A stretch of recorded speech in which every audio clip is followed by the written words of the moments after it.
नमस्ते सभी को। आज इस लेक्चर में हम लोग जो विकास की प्रक्रिया पढ़ रहे हैं, मानव विकास की प्रक्रिया, उसके अंतर्गत आज हम पढ़ेंगे विकास को प्रभावित करने वाले कारक, फैक्टर्स अफेक्टिंग डेवलपमेंट।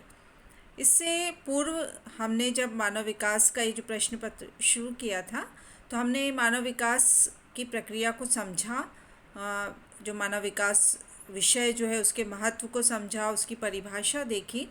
आज हम चर्चा करेंगे कि जो मानव विकास की जो प्रक्रिया है उसको कौन कौन से कारक जो है वो प्रभाव डालते हैं, ऐसे कौन से फैक्टर्स हैं जो उस विकास की प्रक्रिया को जो है वो प्रभावित करते हैं। तो इसके अंतर्गत कुछ मुख्य कारक जो है उनका अध्ययन करेंगे और हम देखेंगे जितने भी हम विकास पढ़ेंगे, शारीरिक, मानसिक, सामाजिक, आगे हमारे पूरे प्रश्न पत्र में ये विकास आएंगे सारे। तो हम देखते हैं कि ये कारक जो है वो प्रभावित करने वाले, हर डेवलपमेंट में भी हम ये कारक जो है वो पढ़ेंगे अलग अलग, लेकिन हम देखते हैं कि मुख्य कारक ये सारे वही बार बार जो है उन डेवलपमेंट्स में भी रिपीट होंगे। लेकिन यहाँ हम पूरी बात कर रहे हैं कि पूरी जो मानव विकास की प्रक्रिया है, अलग अलग डेवलपमेंट पढ़ेंगे तब तो पढ़ेंगे ही इन कारक को, लेकिन अभी जो हम बात कर रहे हैं कि पूरी वृद्धि और विकास की जो प्रक्रिया है उस पे ये कौन कौन से ऐसे मुख्य कारक हैं जो उस वृद्धि एवं विकास की प्रक्रिया को प्रभावित करते हैं। तो पहला जो कारक है उसमें वो है वंशानुक्रम, या जिसे हम कहते हैं हेरिडिटी।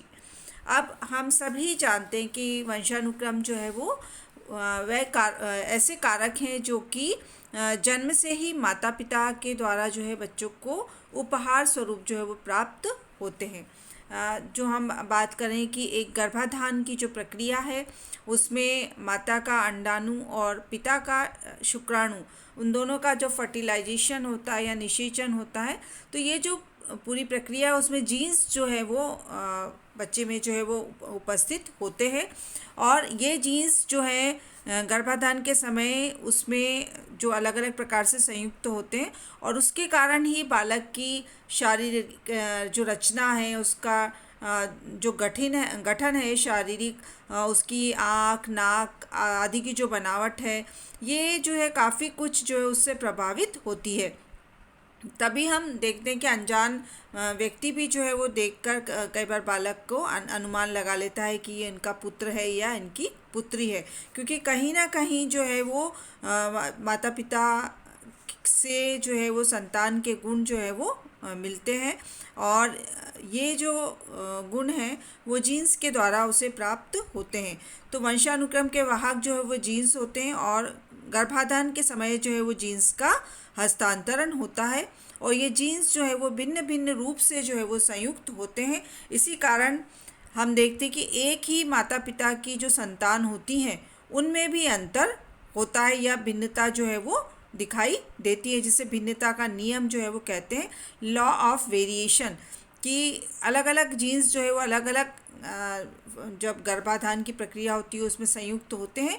इसीलिए जो है भाई बहन इनमें भी जो है वो अंतर हमें दिखाई देता है। ऐसा नहीं है कि जो एक ही माता पिता की संतान है वो तो सब एक सी होंगी, उनमें भी जो है वो अंतर हमें स्पष्ट दिखाई देता है। तो ये जो वंशानुक्रम है वो बालक को पर जो है वो प्रभाव डालता है और उसके अनुसार ही जो है वो बालक का विकास होता है। और वंशानुक्रम ना एक पीढ़ी बल्कि कई पीढ़ियों तक जो है वो लगातार एक पीढ़ी से दूसरी पीढ़ी तक जो है वो गुण का हस्तांतरण होता है और इसी के माध्यम से बालक के विकास की प्रक्रिया या बालक में क्षमताएं जो हैं वो हम दिखाई जो है वो देती हैं। दूसरा जो कारक माना गया है वो है वातावरण या एनवायरनमेंट। बालक के वृद्धि एवं विकास को जो कारक प्रभावित करता है उसका ये वातावरण जो है वो एक दूसरा मुख्य कारक जो है वो माना गया है। वातावरण के अंतर्गत जो है वो सभी बाह्य शक्तियाँ जो हैं वो आती हैं जो बालक के व्यवहार, उसके शारीरिक, मानसिक, मनोवैज्ञानिक, सामाजिक जो है, बौद्धिक, संवेगात्मक आदि जो है वो सभी विकास जो है उसको प्रभावित करते हैं, मतलब वातावरण जो है वो प्रभाव डालते हैं। बालक जब जन्म लेता है तो उस समय वो हम देखते हैं कि पूर्णतः असहाय होता है। वातावरण में जो उपलब्ध लोग रहते हैं वही उसकी विकास प्रक्रिया को जो है वो आगे बढ़ाते हैं और बालक जो है वो धीरे धीरे एक जिम्मेदार नागरिक के रूप में जो है उसका विकास होता है। ये जो वातावरण है कुछ मनोवैज्ञानिक मानते हैं कि वातावरण जो है उतना प्रभाव नहीं डालता, जो वंशानुक्रम है उसका विकास पर ज़्यादा प्रभाव पड़ता है। ऐसा मानना है कि यदि बालक में अंतर्निहित शक्तियां हैं वंशानुक्रम से प्राप्त हुई हैं, लेकिन यदि उसे अच्छा वातावरण नहीं मिलता तो वो शक्तियां जो हैं या वो गुण जो हैं उसके विकसित नहीं हो पाते। इसी तरह हम बात करते हैं कि यदि बच्चे को अच्छा वातावरण मिलता है लेकिन उसमें अंतर्निहित शक्तियां ही नहीं हैं, वो गुण ही नहीं हैं, तो बालक जो है उसमें विकास की प्रक्रिया जो है वो आगे नहीं बढ़ पाती। जैसे हम इसको एक सिंपल उदाहरण से समझ सकते हैं कि यदि माता पिता अपने बच्चे को डॉक्टर बनाना चाहते हैं, वो उसके लिए को कितना ही अच्छा जो है वो वातावरण उपलब्ध करवाते हैं, लेकिन बच्चे में ये अच्छी बौद्धिक योग्यता नहीं है तो वो उस उपलब्धि को प्राप्त कितनी ही बार जो है वो नहीं कर पाता। तो वातावरण जो है उसको वंशानुक्रम और वातावरण जो है वो इनके संदर्भ में जो है वो हम देखते हैं कि दोनों समानांतर रूप से जो है वो अपने विकास की प्रक्रिया को जो है वो प्रभावित करते हैं। वंशानुक्रम और वातावरण दोनों का ही जो है अपना महत्व जो है विकास की प्रक्रिया में माना गया है। तीसरा जो कारक है वो है पोषण या न्यूट्रिशन। बालक के विकास में भोजन एवं जो पोषण है उसका भी अत्यंत जो है वो महत्वपूर्ण स्थान है। हम सभी जानते हैं कि भोजन के बिना जो है वो जीवन संभव नहीं है और पोषण जो है हम भोजन जो लेते हैं उससे ही पोषण मिलता है शरीर को।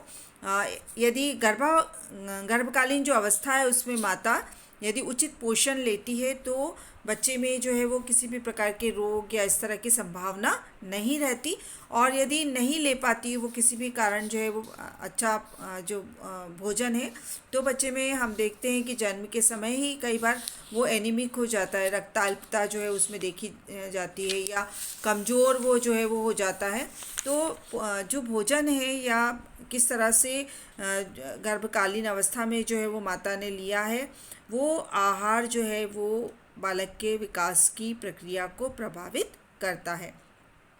अगला जो एक कारक है रोग एवं चोट, डिसीजेस एंड जो है इंजरी।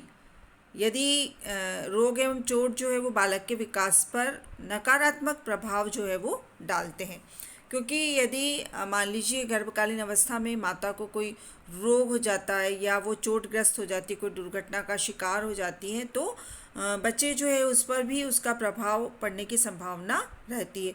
इसी प्रकार हम बात करें कि जन्म के बाद भी यदि बच्चे को किसी भी कारण से यदि वो बीमारी से ग्रसित रहता है या उसका कोई चोट आदि उसको लगती है तो उसकी क्रियाशीलता जो है वो उस पर उसका प्रभाव पड़ता है और ये क्रियाशीलता उसके विकास की प्रक्रिया को प्रभावित करती है। इसके बाद जो एक वातावरण है वो है घर का वातावरण। बालक के शारीरिक एवं मानसिक विकास में घर के वातावरण का भी जो है वो अत्यंत महत्वपूर्ण स्थान है। घर बालक की हम सभी जानते हैं कि पहली पाठशाला होती है।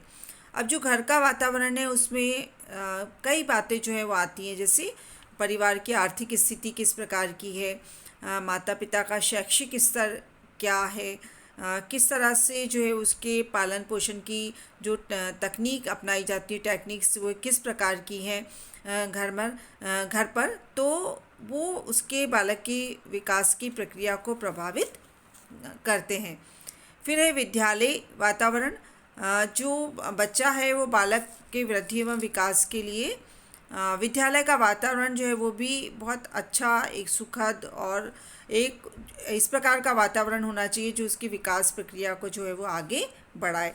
तो यदि जो बच्चा है उसको विद्यालय में उसके संपूर्ण विकास के अवसर उसे प्राप्त मिलते हैं। जैसे यदि विद्यालय में अच्छा खेल का मैदान है, वहाँ सांस्कृतिक कार्यक्रम होते हैं, तो बच्चे की विकास की प्रक्रिया जो है वो इन सारे कारक से जो है वो प्रभावित होगी, और बच्चा जो है वो उसे विभिन्न गतिविधियों में भाग लेने का अवसर मिलेगा जो उसके विकास की प्रक्रिया को प्रभावित करेगा।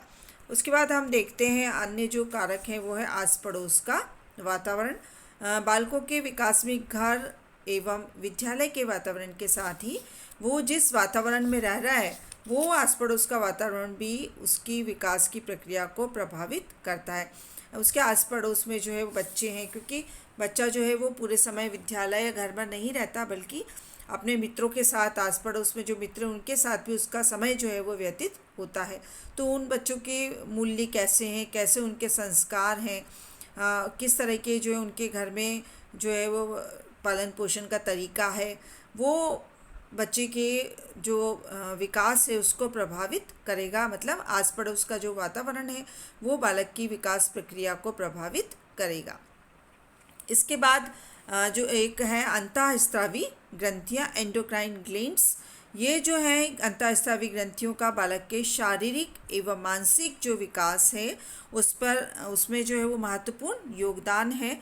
हम देखते हैं कि विभिन्न अंतःस्रावी ग्रंथियाँ जो है वो मानव शरीर में हैं, और वो उनसे निकलने वाला स्राव जो उसे हम हार्मोन कहते हैं।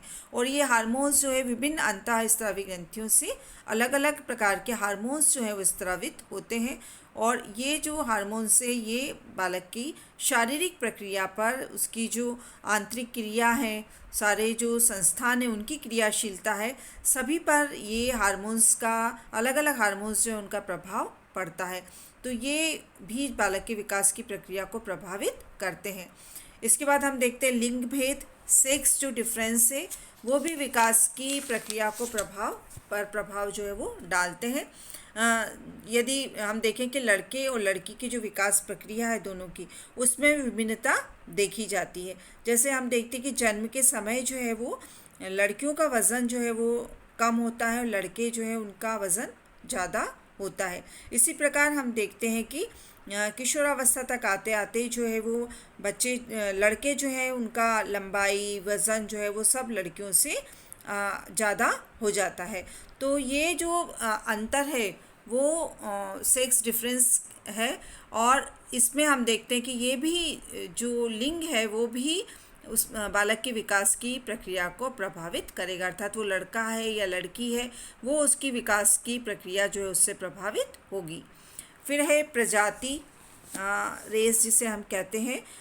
बाल विकास में क्षेत्र में किए गए अध्ययनों में यह भी सिद्ध हो चुका है कि प्रजाति जो है उसका भी बालक के विकास पर प्रभाव पड़ता है।